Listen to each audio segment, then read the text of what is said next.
আসসালামু আলাইকুম প্রিয় দর্শক, অন্য মঞ্চের আলোচনায় আজ আমাদের সঙ্গে অতিথি হিসেবে আছেন শেখ হাসিনা দেশে ফিরছেন। কয়েক মাসের মধ্যেই বাংলাদেশের মাটিতে পা রাখবেন তিনি। এই খবর আমি এই চ্যানেলে দিয়েছি বেশ কয়েকদিন আগেই। তার দলের নেতৃত্বকে দিল্লির পান্ডারা রোডের বাসভবনে ডেকে নিজের মুখে সে কথা বলে দিয়েছেন নেত্রী। আবার গতকাল বাহাউদ্দিন নাসিম, আওয়ামী লীগের যুগ্ম সাধারণ সম্পাদক, তিনিও এক সাক্ষাৎকারে বলেছেন কথা।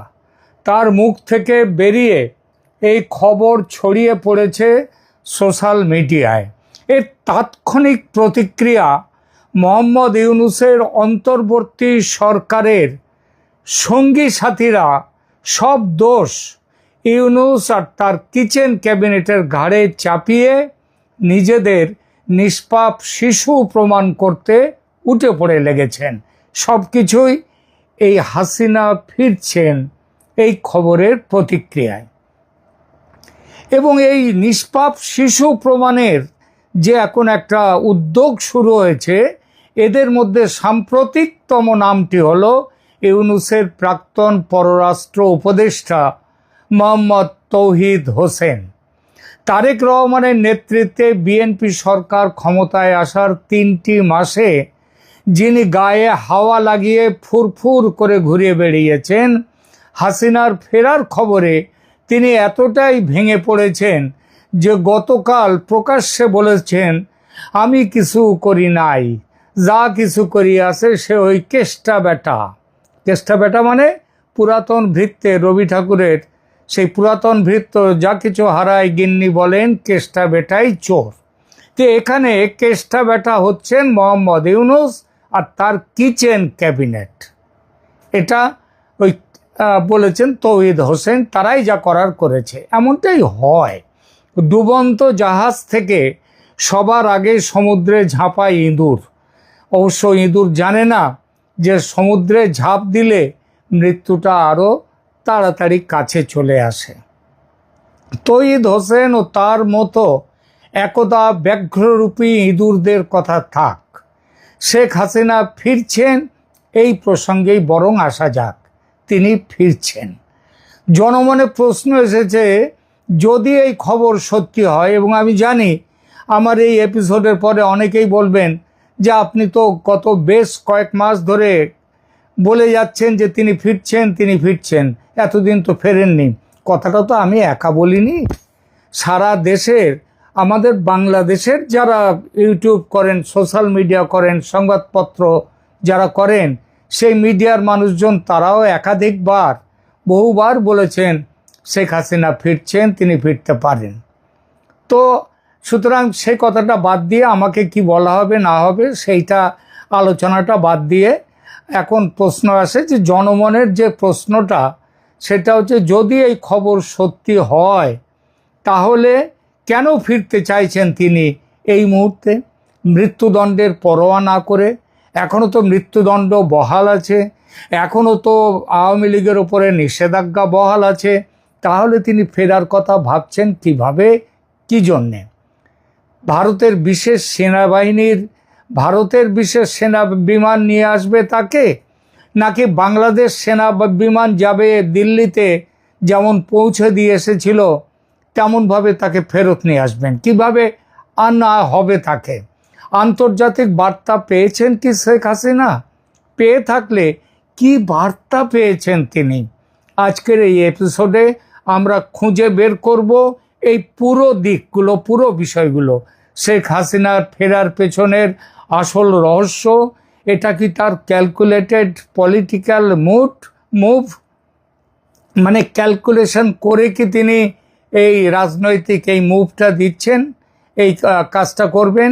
এবং এই খবর কিভাবে হতে চলেছে বাংলাদেশের ভবিষ্যৎ রাজনীতির সবচেয়ে বড় টুইস্ট, সেটা আমরা দেখব। প্রথমে বোঝা যাক বর্তমান নিখুঁত প্রেক্ষাপটটা ঠিক কী রকম। 2024 সালের 5 আগস্ট শেখ হাসিনা ক্ষমতাচ্যুত হন। অভ্যুত্থানের সময় বাংলাদেশ সেনাবাহিনীর একটি বিশেষ বিমান এ খবরটা সবাই জানেন, তবু 2 বছর আগের ব্যাপার তো অনেকে ভুলেও যেতে পারেন, যে সেনাবাহিনীর, বাংলাদেশ সেনাবাহিনীর একটি বিশেষ বিমান তাকে এবং তার বোন শেখ রেহানাকে নিয়ে দিল্লির হিন্দন বিমান ঘাঁটিতে পৌঁছে দেয়। তিনি তখন থেকে ভারতে আশ্রয়ে আছেন। কিন্তু গত কয়েক মাসে পরিস্থিতিটা একদম বদলে গেছে। কীরকম? বাংলাদেশে নির্বাচন হয়ে গেছে, অন্তর্বর্তী সরকার নেই, তারেক রহমানের নেতৃত্বে বিএনপি বিপুল সংখ্যাগরিষ্ঠতা পেয়ে ক্ষমতায় এসেছে, 2/3 বেশি সংখ্যাগরিষ্ঠতা। আওয়ামী লীগ নির্বাচনে অংশই নিতে পারেনি, ফলে এই নির্বাচন আদৌ অন্তর্ভুক্তিমূলক নির্বাচন নয়, যা গণতন্ত্রের সংজ্ঞা অনুযায়ী কোনো বৈধ নির্বাচনের তকমা পেতে পারে না। এই পরিস্থিতিতে 6 মাসের মধ্যে নেত্রী দেশে ফিরছেন, এই সংবাদটা আমি দিয়েছিলাম নভেম্বরের মধ্যেই তিনি ফিরবেন। আগেই বলেছি, আমার এই নেত্রীর এই চ্যানেলে নেত্রীর মুখের কথায় দিয়েছিলাম সেই খবরটি। আবার গতকাল 26শে মে 2026 বাহাউদ্দিন নাসিম এক সাক্ষাৎকারে বলেছেন শেখ হাসিনা 6 মাসের মধ্যেই দেশে ফিরবেন। অর্থাৎ আমি আগে যে খবরটা দিয়েছিলাম সেটা জল্পনা ছিল না, তার বাস্তব ভিত্তি ছিল। কিন্তু নাসিম শুধু এটুকুই বলেননি, তিনি আরও বলেছেন বাংলাদেশ সেনা যেভাবে তাদের নিজস্ব বিমানে শেখ হাসিনা ও শেখ রেহানাকে অভ্যুত্থানের সময় ভারতে পাঠিয়েছিল, তেমনি বিশেষ সেনা বিমান বা সরকারি বিমান দিল্লিতে পাঠিয়ে নিয়ে যেতে হবে তাকে। এই যে খবরটি নাসিম বলেছেন, এই যে ব্যাপারটি, এই ব্যাপারে বাংলাদেশ সরকার কিংবা বাংলাদেশ সেনাবাহিনীর কোনো প্রতিক্রিয়া এখনো অবধি আসেনি। নাসিমের সাক্ষাৎকারের আর একটা জরুরি কথা ছিল, তিনি বলেছেন যে শুনছি ভারত সরকারও নাকি এটা চায়, মানে ভারতও চায় যে শেখ হাসিনা দেশে ফিরুন। অথচ দেখুন, এতদিন বাংলাদেশের অন্তর্বর্তী ও বিএনপি সরকারের বারংবার অনুরোধ ও দাবি সত্ত্বেও ভারত হাসিনাকে ফেরত দেওয়ার ব্যাপারে কোনো গুরুত্বই দিয়ে বিবেচনাই করেনি, এমনকি তাদের চিঠির জবাবও দেয়নি। আজ কি তাহলে ভারতের ভাবনার বদল হয়েছে? এটা কি সত্যি নাসিমের কথাটা, নাকি রাজনৈতিক কুকৌশল? চলুন খুঁজে বের করি। এখানেই আসে সবচেয়ে বড় আরেকটি জিজ্ঞাসা। শেখ হাসিনার বিরুদ্ধে তো মৃত্যুদণ্ডের রায় ঘোষণা হয়েছে। 2025 সালের 17ই নভেম্বর ঢাকার আন্তর্জাতিক অপরাধ ট্রাইব্যুনাল তাকে মানবতা বিরোধী অপরাধে মৃত্যুদণ্ড দিয়েছে। তাহলে কি করে নাসিম বলছেন যে মৃত্যুদণ্ডের পরোয়া না করে হাসিনা যখন দেশে ফিরতে চাইছেন তখন ভারত তাকে আটকে রাখবে না, এই কথা কি করে বলছেন? এতদিন তো ঠিক এই কারণের জন্যই ভারত এই ফেরত দেওয়ার ব্যাপারটাকে পাত্তাই দিচ্ছিল না।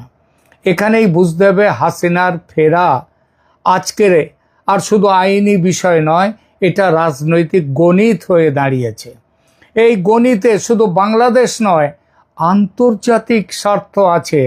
মনে রাখতে হবে 2024 জানুয়ারিতে যে ভোট হয়েছিল বাংলাদেশে, সেই ভোটে হাসিনার বিপুল জয়ে শুধু ভারত যে অভিনন্দন বার্তা পাঠিয়েছিল তা নয়।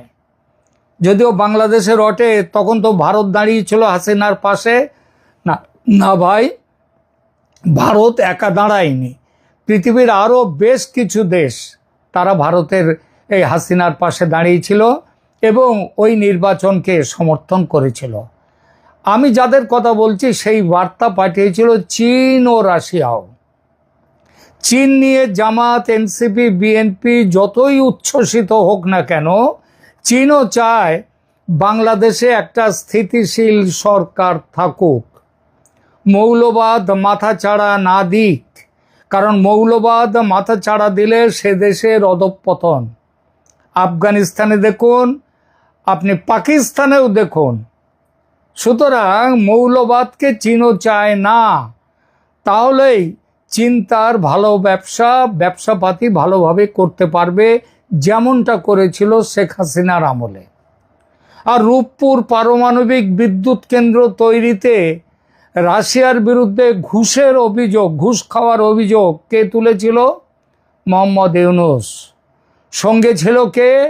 আজকের এই বিএনপি দল। রাশিয়া সেসব কথা ভোলেনি। তারাও জানে এবং বোঝে শেখ হাসিনা ছাড়া বাংলাদেশকে চালাবার যোগ্যতা আর কারো নেই, অন্তত এই মুহূর্তে বাংলাদেশের রাজনীতিতে যারা আছেন তাদের মধ্যে।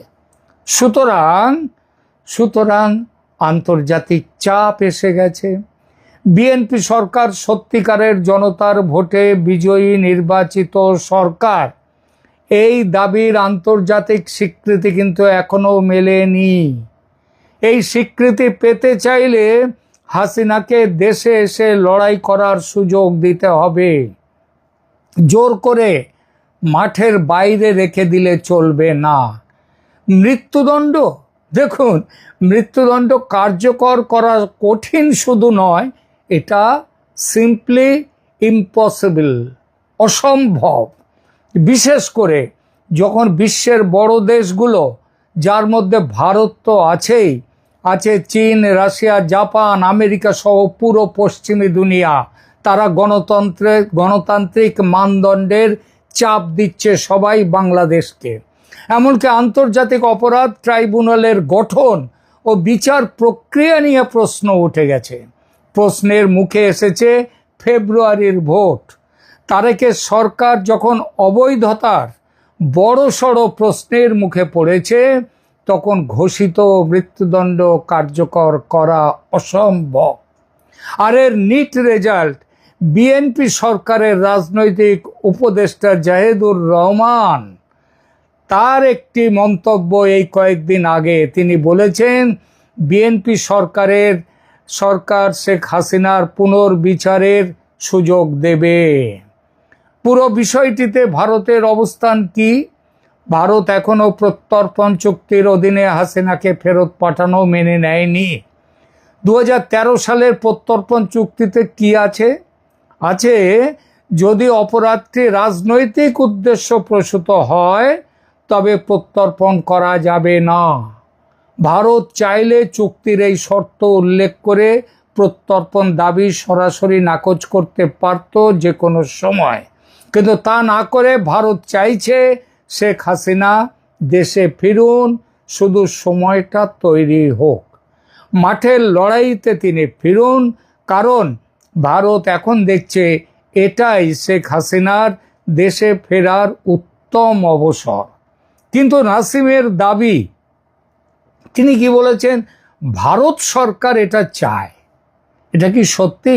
সরাসরি প্রমাণ নেই, আমিও কোনো সরাসরি প্রমাণ দিতে পারবো না, কারণ ভারত সরকার এ বিষয়ে সরাসরি কোনো কথা বলেনি। কিন্তু ভারত বাংলাদেশে স্থিতিশীলতা চায়, আর হাসিনার ফেরা একমাত্র স্থিতিশীলতা আনতে পারে দেশে। ভারত চায় বাংলাদেশের সঙ্গে সুসম্পর্ক, হাসিনার দেশে ফেরাই একমাত্র সেটা করতে পারে। কারণ এই তারেক রহমানের ঝুড়িতেও কিছু ডিম রেখে, বিএনপির ঝুড়িতে কিছু ডিম রেখে ভারত দেখেছে যে সাপ তার বিষ দাঁত কিন্তু ফেলতে পারে না। ভারত তাই চায় বাংলাদেশের ল্যান্ডস্কেপ থেকে মৌলবাদী সন্ত্রাসী শক্তি বিদায় হোক। হাসিনা দেশে ফিরলে, আওয়ামী লীগ দেশের রাজনীতিতে ফিরলে সেটা সম্ভব হবে। এখন প্রশ্ন, হাসিনা কি ভাবেন যে পরিস্থিতি তার পক্ষে অনুকূল, তাই তিনি দেশে ফিরতে চাইছেন? নাসিম বলেছেন, তার উপর জারি মৃত্যুদণ্ডের পরোয়া না করে হাসিনা এখন দেশে ফিরতে চাইছেন। একথা হাসিনা নিজের মুখেও ইতিপূর্বে বলেছেন, আমি আপনাদেরকে জানিয়েছি। তিনি অক্টোবর-নভেম্বরের তিনি দেশে ফিরবেন। এই ফিরতে চান তিনি, কথাটা খুবই গুরুত্বপূর্ণ। এর আগে রয়টার্স, টাইমস নাউকে দেয়া একাধিক অনলাইন সাক্ষাৎকারে তিনি বলেছেন, দেশে শুধুমাত্র তখনই ফিরবেন যখন আওয়ামী লীগের ওপর থেকে নিষেধাজ্ঞা প্রত্যাহার করা হবে, দেশে বৈধ সরকার থাকবে, স্বাধীন, স্বচ্ছ, অংশগ্রহণমূলক নির্বাচন হবে, আইন শৃঙ্খলা বজায় থাকবে। এই শর্তগুলোই মূলত ছিল তার ফিরে আসার শর্ত। সেগুলোর কোনোটাই পূরণ হয়নি। আওয়ামী লীগের ওপর থেকে নিষেধাজ্ঞা ওঠেনি, অংশগ্রহণমূলক নির্বাচন হয়নি, তারেক সরকার তার কাছে অবৈধ, আইন শৃঙ্খলার পরিস্থিতি নাজুক, তবু তিনি ফিরবেন কেন? কি তার ক্যালকুলেশন? আসা যাক এই প্রশ্নের উত্তরে। শেখ হাসিনা কেন ফিরতে চাইছেন? কেন তিনি মনে করছেন পরিস্থিতি অনুকূল? এখানে আছে 5টি ক্যালকুলেটেড কারণ। এটাই তার ফিরে আসার পিছনের গোপন রহস্য। এই 5টি কারণ শুধু অনুমান নয়, সরাসরি তথ্য সমর্থিত, অর্থাৎ ব্যাকড বাই এভিডেন্স, সাক্ষ্য প্রমাণ সব আছে। কারণ 1, আওয়ামী লীগের পুনর্গঠনের সুযোগ। আওয়ামী লীগ নির্বাচনে অংশ নেয়নি, তাই দলটি রাজনৈতিকভাবে এই মুহূর্তে দুর্বল। হাসিনা ফিরলে দলটি পুনর্গঠিত হবে, ভোটারদের মধ্যে আবেগ তৈরি হবে। বিএনপির বিরুদ্ধে ভবিষ্যতে বিরোধী রাজনীতির জন্য এই আবেগের প্রয়োজন। জামাত, এনসিপি সহ মৌলবাদীদের যে স্পেস এখন দেখা যাচ্ছে, সেই স্পেস কমবে। আওয়ামী লীগ ও বিএনপি এই দুই দলের বাইপোলার পলিটিক্সে ফিরবে দেশ। কারণ 2, ভারতের নীতি পরিবর্তন। বিএনপি ক্ষমতায় আসার প্রেক্ষাপটে ভারতের নীতি পরিবর্তনের সংকেত মিলেছিল। পরবর্তীতে এই সম্ভাবনা জোরদার হয়, কিন্তু বর্তমানে এটা অনেকটাই কমে গেছে। বাংলাদেশের বিএনপির চিরাচরিত রাজনীতি পাকিস্তান প্রেমের জন্যে। এই মুহূর্তে বিএনপি সরকারের সঙ্গে ভারতের সম্পর্ক আর যাই হোক মধুর বলা যাবে না। এই পরিস্থিতিতে হাসিনার ফেরাকে রাজনৈতিক স্থিতিশীলতা হিসেবে দেখছে ভারত। এটা ওই ভারত সরকারও এটা চায়, নাসিমের বক্তব্যের সাথে মিলে যায় এই দিক দিয়ে। এর সাথে আছে আন্তর্জাতিক স্বীকৃতির চাপ। আওয়ামী লীগকে বাদ রেখে যে নির্বাচনে জয়ী হয়েছে বিএনপি, সেই নির্বাচন যথাযথ নয়, ফলত তা একটি অবৈধ সরকার। এই সরকারকে আন্তর্জাতিক স্বীকৃতি পেতে হলে সংবেদনশীল রাজনৈতিক নেতাদের সাথে আপোষ করতে হবে। হাসিনা ফিরলে আন্তর্জাতিক সম্প্রদায়ের কাছে কিছু নম্বর পাবে তারেক রহমানের সরকার, এবং আগামী কয়েক মাসের মধ্যে নতুন করে নির্বাচনের ব্যবস্থা করে সেই নির্বাচনের ফলাফলের ভিত্তিতে যে সরকার গঠিত হবে, সেই সরকার স্বীকৃতি পাবে আন্তর্জাতিক মহলের। এই প্রস্তাব ভারতের, কিন্তু এখন এই প্রস্তাবে সমর্থন দিয়েছে চীন, রাশিয়া, জাপান, পশ্চিমী দুনিয়া, এমনকি আমেরিকা যুক্তরাষ্ট্র। মার্কিন পররাষ্ট্রমন্ত্রী মার্কো রুবিও ভারত সফরে এসেও এই বার্তা দিয়েছেন। অর্থাৎ শেখ হাসিনার ফেরার পথ তৈরি। 4 নম্বর কারণ, নিজের দলের শক্তি বজায়। হাসিনা বলেছেন যে দলটি তার অনুপস্থিতিতেও কার্যকরভাবে টিকে আছে। কিন্তু টিকে থাকা আর লড়াইয়ে থাকা এক জিনিস নয়।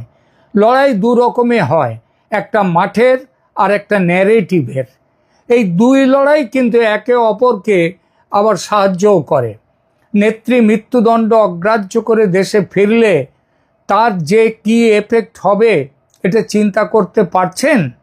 শেখ হাসিনার পতনের পর দেশের বাইরে চলে যাওয়া নেতাদের একটা অংশ সব ভয় অগ্রাহ্য করে দেশে ফিরেছেন।